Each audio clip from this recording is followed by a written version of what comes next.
As the Orioles look for pitching at this year's deadline, there's a lot of good, controllable starting pitchers out there. The price is going to be high, but I think the O's should jump. I'll give you my wish list of controllable starters at the deadline.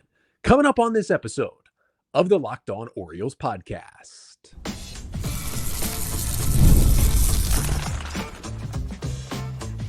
You are Locked On Orioles, your daily Baltimore Orioles podcast. Part of the Locked On Podcast Network, your team every day. Hey there, Orioles fans. Today is Friday, July 19th, 2024, and welcome back into the Locked On Orioles podcast, part of the Locked On Podcast Network, your team every day. As always, I'm your host, Connor Newcomb. And coming up on today's episode, we are going to take a look at the controllable starting pitchers. That means guys who are not free agents after this year, who are at least signed through 2025 and beyond, who could be available at the trade deadline. And I'll give you my wish list, my top 6 controllable starters from 6 to 1 that I would like to see the Orioles go after. But that's all coming up on this episode of the Locked On Orioles podcast, which is brought to you by Booking.com. Booking.yeah. The right stay can make you a fan of any city, even your rivals. Check out Booking.com for your stay today.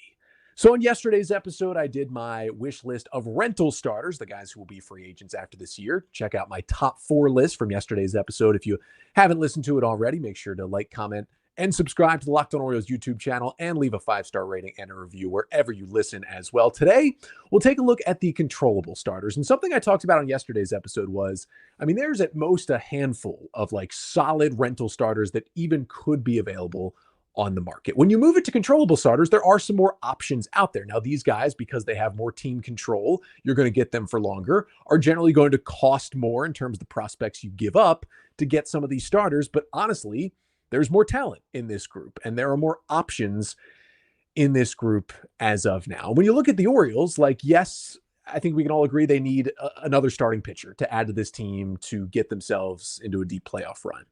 But they also need starters for next year, because with Means becoming a free agent, getting Tommy John and Bradish and Wells not going to be ready for the beginning of next season, and Corbin Burns becoming a free agent, you're looking at among starters on the current roster.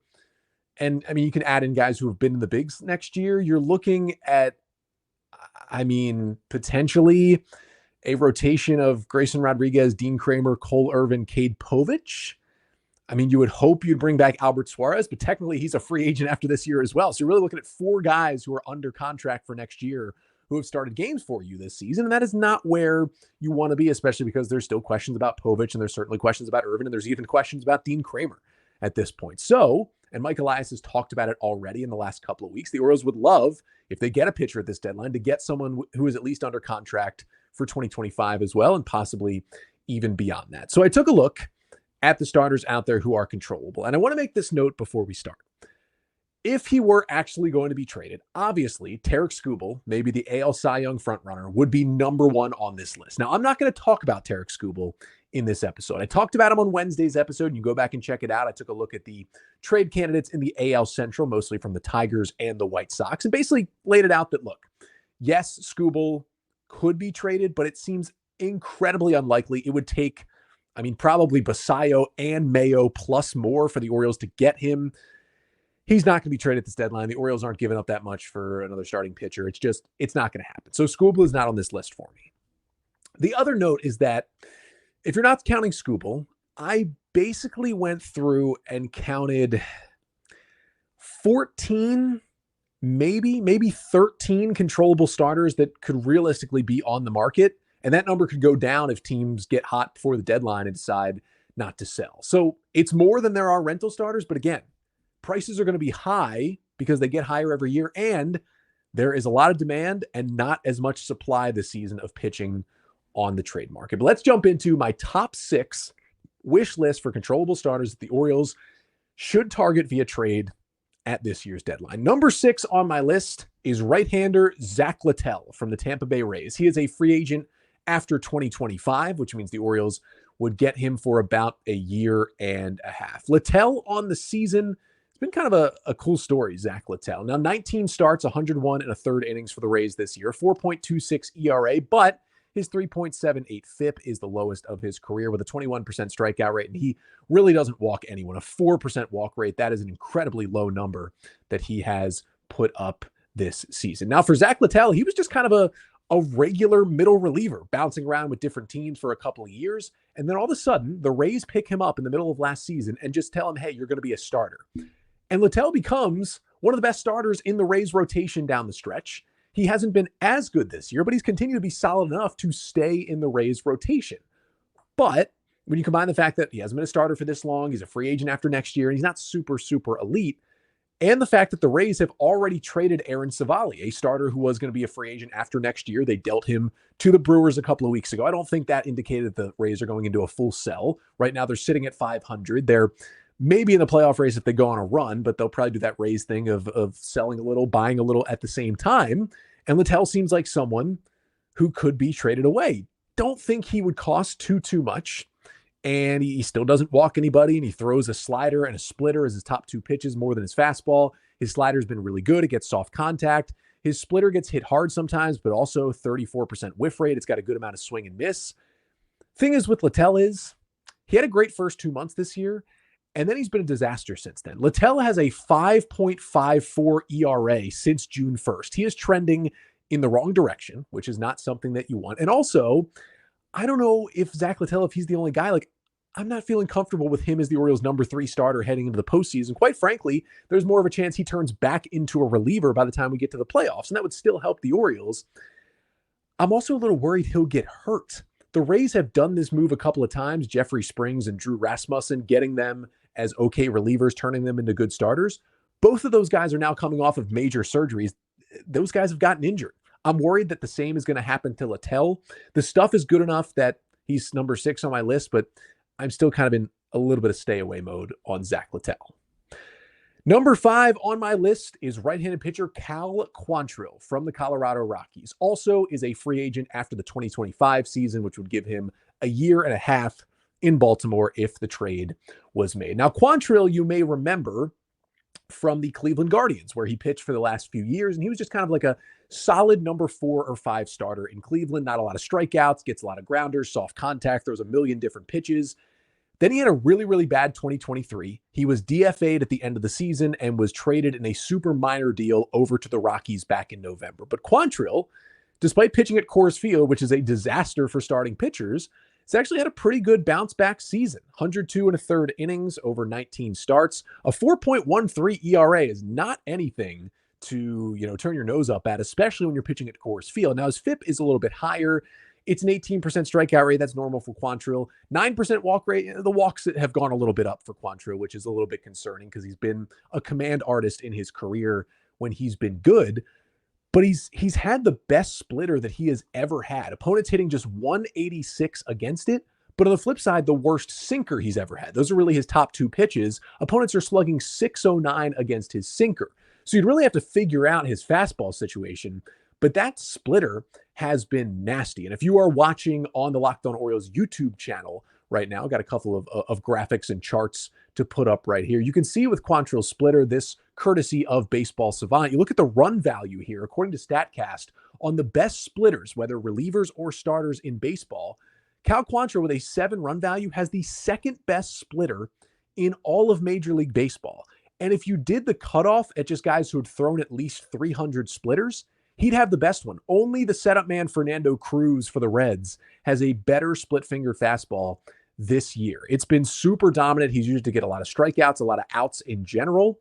That's a pretty good pitch, honestly, to add to your repertoire. You look at the pitchers around him like Fernando Cruz, Taj Bradley, Tanner Houck, Mark Leiter Jr., Nathan Eovaldi, Bryce Miller, Reed Garrett, Joan Duran. Like all of those guys are having amazing years. Quantrill's having a good year, but he's got the splitter of those guys. That tells me he can be even better. And here's the other thing. He's pitching in Colorado. That makes your numbers get worse. He's had a little bit of a home run problem on fly balls this year. Let me tell you, going from Coors Field to Camden Yards is going to certainly help that issue without even any mechanical or pitch mix tweaks. And if there's any team I would not trust to develop a pitcher and make him better, it is the Colorado Rockies. You get the Orioles on Cal Quantrill, well, maybe you got something there. And that could be exciting. However, here's kind of the downside. You could have him bring back the 4-seamer. his sinker is just, it's too hittable right now. And I'm not sure where else he would go as a fastball. And also, even when he's good, he doesn't really miss bats. You want someone who can get some swing and miss in the postseason. He's not a guy I'd feel comfortable as my 3 starter, maybe as my 4 starter heading into the postseason, not as my 3. So that's why he's a little lower on the list. But if he's a guy the Orioles end up with, they could make something happen there with Cal Quantrill. Number 4 on my list, moving on to the first lefty on the list, and that is the left-handed pitcher Tyler Anderson from the Los Angeles Angels. He was the Angels all-star representative this year and is also a free agent after 2025. He would be owed $13 million on his contract next season. Now, if you look at the surface stats for Tyler Anderson, you're like, yeah, let's go after Tyler Anderson. The reason he was an all-star, in 19 starts, he's already thrown 118 innings. That's near the top of the leaderboards in Major League Baseball, to a 2.97 ERA. You are like, yes, please give me more of that. Here's the issue. The expected ERA is 4.42. The FIP, fielding independent pitching, which is an ERA similar stat, but it only takes into account things that pitchers can control, which is walks, strikeouts, and home runs, a 4.60 FIP, and a 5.02 xFIP, which is your expected stats in that category. The 5.02 xFIP, despite a 2.97 ERA, among qualified starters in Major League Baseball, Tyler Anderson has the highest xFIP in the major leagues. That is not good. Now you're saying, Connor, I don't really understand those numbers. What does that mean? Basically, in a nutshell, that means he is due for a disaster collapse in the second half. Now, there's no saying that will definitely happen, but all of his underlying numbers say things are going to fall apart, and that 2.97 ERA is going to spike fairly quickly. And the other issue is, for some guys, they just spend their whole career with higher FIPs than ERAs because of their stuff. They can always kind of outperform the data. That's not the case for Anderson. You look back through his career with the Dodgers and the Angels, and he's pitched for a good handful of teams. He's a veteran, older lefty at this point. He has always been a guy who's been fairly similar between his FIP and his ERA. Honestly, mostly in his career, his ERA has been higher. He's kind of underperformed with his ERA. So this is not a usual thing, which tells me it's going to come crashing down. So now you might be asking, okay, Connor, why are you saying it's going to come, if it's going to come crashing down? Why is he number 4 on your list? Why is he above Quantrill and Littell? Well, even with the fact that I love the underlying data for guys, you still have to take his 2.97 ERA in 19 starts at face value. You still have to look at it and say he has shut down some pretty good offenses multiple times this year. And here's the thing. He's made 19 starts. You're probably looking for 11 more starts out of him this season? If he can post a 2.97 ERA in 19 starts, why can't he just continue to get lucky and do something close to that in the final 11 starts? Like, that's not a lot of data backing up that point, but it's like he's shown he can do it for more than half the year. If he could do it for 10 more starts, that would be huge for this Orioles rotation. Now, I would be deathly afraid to start him in a playoff game, which is why he's as low as he is at number 4, but would certainly, if he keeps pitching like this, help the Orioles get to that point where they can win the division. I just worry that you make that move and it blows up in your face. There is a fairly solid possibility of that happening. But that's number 6 through 4 on my list. Next up, we're going for the top 3, the guys who could be impact, and I mean impact starters for this Orioles team. That's coming up next. But first, this episode of the Locked On Orioles podcast is brought to you by Booking.com. Booking.yeah. With summer travel heating up, especially for baseball games, it's time to explore those U.S. cities you always secretly wanted to learn more about. Yeah, we're talking about your rival cities. With hotels, bed and breakfast, vacation rentals, resorts, and so much more on Booking.com, you might just find your perfect stay, even in your baseball rival city. Now, I wouldn't call the Orioles and the Marlins rivals, but after the O's go to Texas to start the second half, they then go to Miami for a 3-game series. And I got to tell you, probably a pretty cool city to visit. I've been once. Miami's awesome. Now, could the Orioles and the Marlins have a little bit of a rivalry? Maybe. Maybe one could develop, but you could go down there, stay in a hotel from Booking.com, and watch the rivalry develop. Booking.com has so many choices across the U.S. for your summer travel this MLB season. The right stay can make you a fan of any U.S. city, even your rivals. Book today on Booking.com, on the site, or in the Booking.com app. And today's episode of the Locked On Orioles podcast is also brought to you by PrizePicks, the most fun and exciting way to play daily fantasy sports. Well, how do you play? First, you download the app, and then all you do is pick more or less on 2 to 6 player stat projections and watch the winnings roll in. You can now win up to 100 times your money on PrizePicks with as little as 4 correct picks. You look at Major League Baseball. You take some of the great pitchers like Corbin Burns and Grayson Rodriguez, some of the great hitters like Gunnar Henderson and Adley Rutschman. You get a number from PrizePicks that says 1.5 hits, more or less. You just pick it, you pick it right, you win money. It is really that simple. I've made my picks in like 60 seconds. So download the PrizePicks app today and use code LOCKEDONMLB for a first deposit match up to $100. That's code LOCKEDONMLB on PrizePicks for a deposit match up to $100. Pick more, pick less. It's that easy.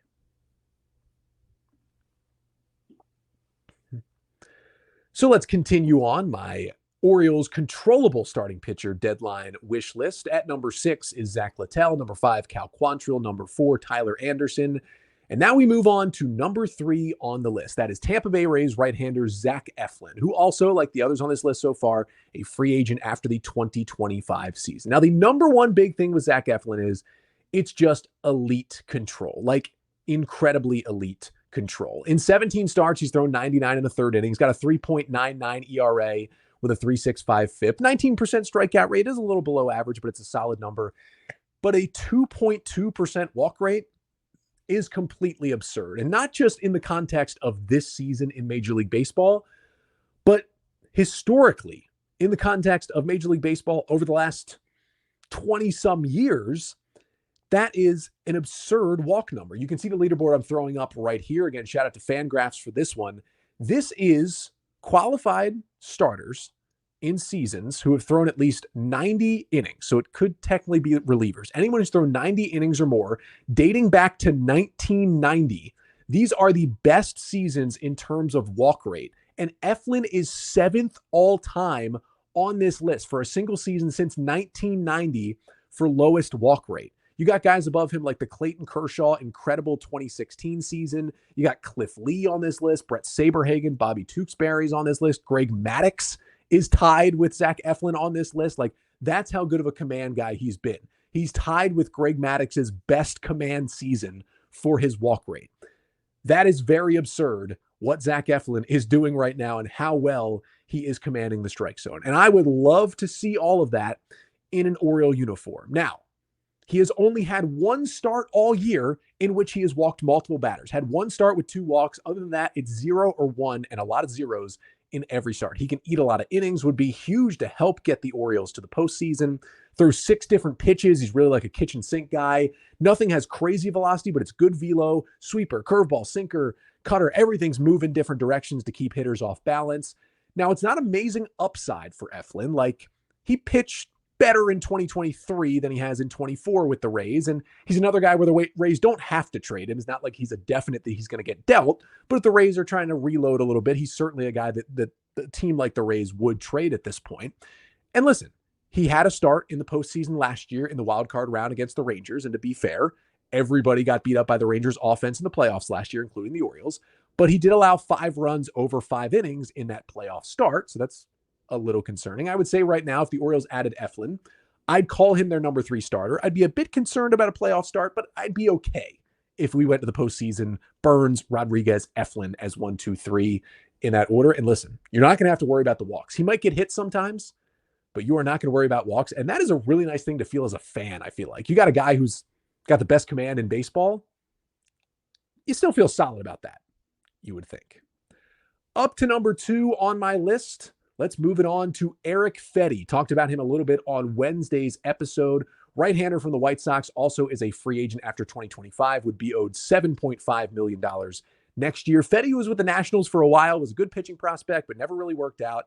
Went to the KBO last year, won KBO MVP, and then got a 2-year deal with the White Sox. It's a sinker, cutter, sweeper, changeup mix, and they've all been pretty good in terms of the stuff that he has been throwing. Opponents hitting 184 against his sweeper. Now, he doesn't have any pitches that are over 26% on the whiff rate, so he doesn't have like a big time swing and miss pitch.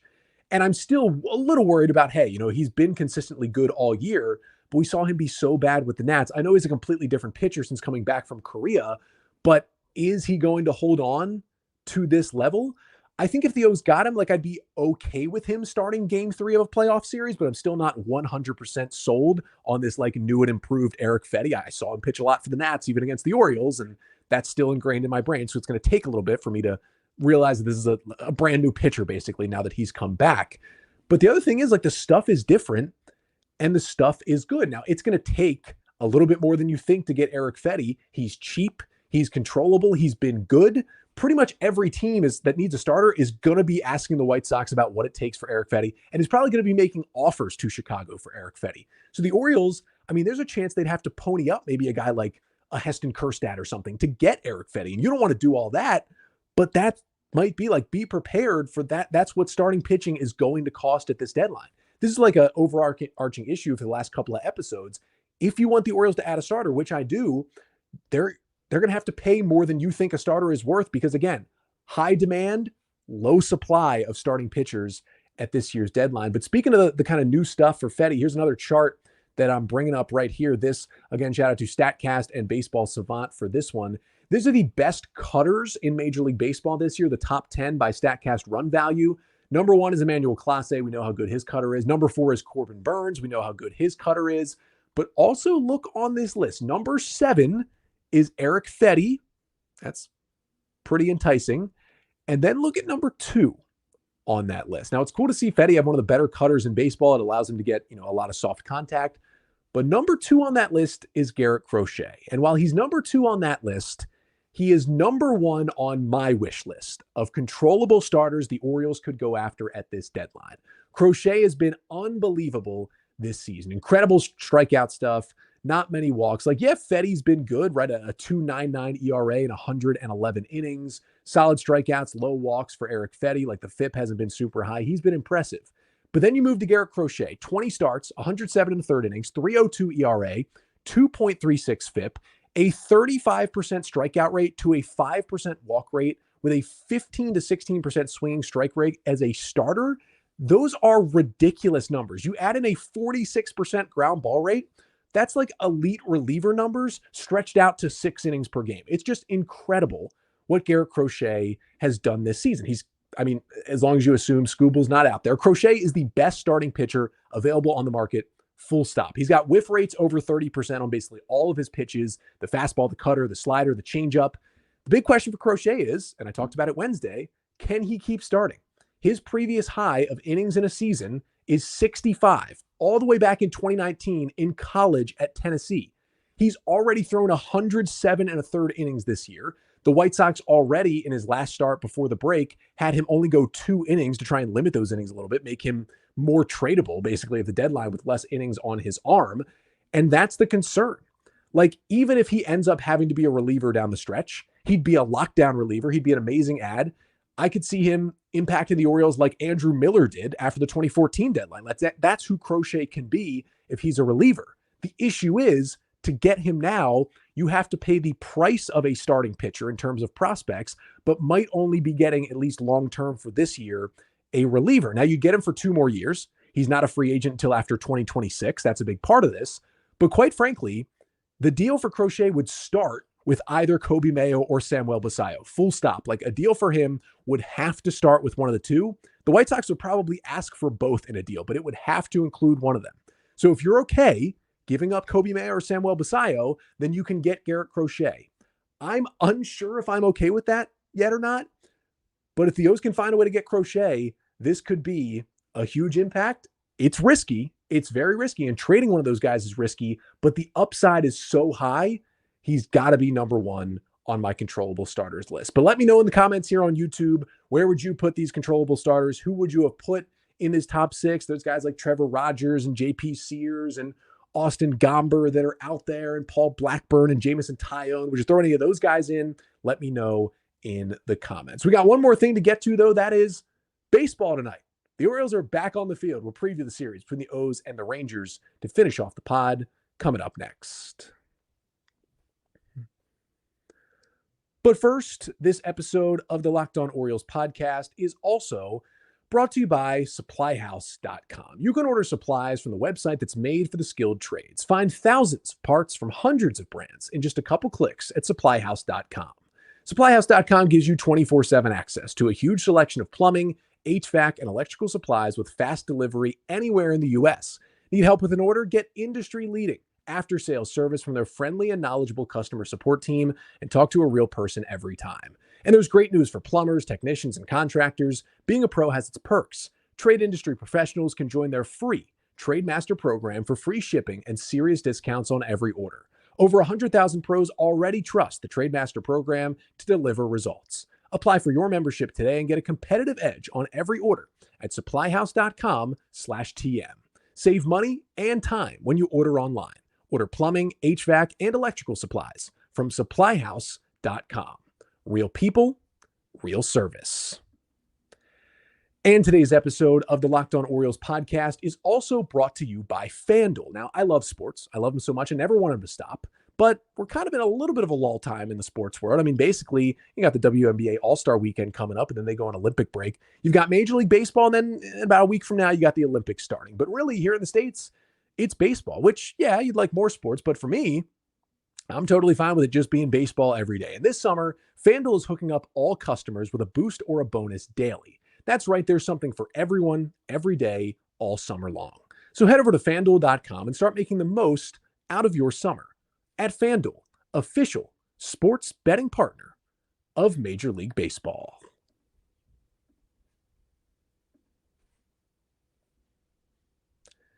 So to finish off this Friday episode of the pod, and hope everyone enjoyed a lot of content all week. 6 episodes this week, something I don't usually do. Might do that the week at the trade deadline as well, but Orioles are back in business. The Orioles at 58-38. We're not playing great baseball heading into the break, but they survived with that crazy win on Sunday against the Yankees to remain 1 game ahead of New York heading into the All-Star break. The Yankees are at home. They are hosting the Rays for a 3-game series this week, and the Orioles are in Texas. The Rangers 46-50 on the season. Orioles have already played them once. Took 3 out of 4 from the Rangers back at Camden Yards a few weeks ago. They're looking to have similar dominance this weekend. And as I mentioned already on this show a little bit, and even a lot more on yesterday's episode, the Orioles not only want to beat up on the Rangers this weekend because they want to get back on track and extend their lead in the division a little bit, and you'd rather win than lose. I think that's pretty clear. You could also, if you sweep the Rangers in this 3-game series this weekend, you could theoretically sweep the Rangers into selling. If they leave this weekend at 46-53, and the Astros and Mariners play some solid baseball this weekend, kind of looking at their schedules, you've got the Astros. Oh, the Astros are playing the Mariners. So maybe one of those teams pulls ahead in the division with a big series. If the Rangers feel like they're kind of out of it after this weekend and getting swept, that is when they turn to maybe selling some of these guys. And the Orioles can pounce on the David Robertsons and the Kirby Yateses and the Andrew Haney's and the Nathan Eovaldi's of the world. If those guys are available, that changes everything for the O's. So you can really kill 2 birds with 1 stone this weekend. It starts here Friday night, 8:05 start for game 1. As I'm recording here on Thursday night, I don't believe the Rangers have named their starting rotation for the weekend. I would guess we're going to see some sort of Scherzer, Eovaldi, Haney maybe combination. I'm not too sure what we're looking at, but Rangers haven't named their starters. Orioles did though. And as expected, Corbin Burnes will get the ball in game 1 on Friday nights. He went home to see the babies in Arizona, now coming right back to Arlington to start in game 1. Saturday is a 7:05 start. Grayson Rodriguez will go for the Orioles, again, TBD for the Rangers. And then on Sunday at 2:35, it'll be Dean Kramer who gets the ball for the O's, and TBD for the Rangers in that one as well. That means the Orioles will start the second half rotation with Burnes, Rodriguez, and Kramer 1, 2, 3. Most likely, your game 4 starter after the day off Monday would be Albert Suarez in the game in Miami on Tuesday night. And then the Orioles, remember, did option Cade Povich back down to AAA before the All-Star break, not eligible to return until July 28th. That is next Sunday. The O's can go with 4 starters for a little bit because they do have the off day on Monday. So it could be Suarez on Tuesday and then right back to Burnes on Wednesday. But eventually they'll need a 5th starter. Could be Cole Irvin for a spot start. Then you bring back up Cade Povich. They also have a doubleheader in a couple of weeks. Chase McDermott could factor in then. Or maybe if you make a trade by then, maybe this signals, hey, they're going to make a trade soon and get someone into that 5th spot by Wednesday. That would certainly be nice. And hopefully it is an impact starter as well. But I will be back on Monday recapping this 3-game series between the O's and the Rangers deep in the heart of Texas. But until then, I'm Connor Newcomb, and this has been the Locked On Orioles podcast, part of the Locked On Podcast Network. Your team every day.